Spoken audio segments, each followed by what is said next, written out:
জমিগুলো কার? স্যার এই জমিনগুলো, oh sorry sir, sorry sir, sorry sir, sir sir sir sir কোন দিকে লাগছে নাকি স্যার আপনার? না না, স্যার এই জমিনগুলো দেখতেছেন যে, এগুলো সবগুলো আমার দাদার ছিল বুঝছেন। এখন আমাদের কোনো কিছুই নাই। এই আম গাছগুলো আছে না স্যার, এগুলো থেকে 20-22 লাখ টাকার মতো বিক্রি করছি স্যার।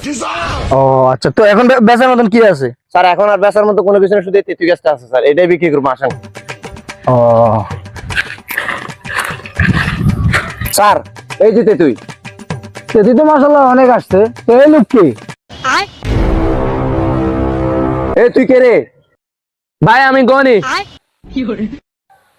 ওই মিয়া, আমার গাছের ফল তুমি কেন গনবা? ভাই আমি গনি গনি। দেখতে আবার কেমনটা লাগে, আবার কয় গনি গনি। এবারে তুই নিচে আয়। আচ্ছা ঠিক আছে ভাই, আইতাছি। ভাই আমি আনে সুরো ভাই গনি গনি।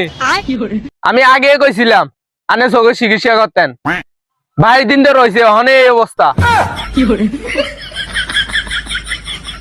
ভাই আপনার কি চোখের সমস্যা আছে নাকি? আরে না ভাই, একটু একটু আরই বাদ দেন, আপনি তেঁতুল খান।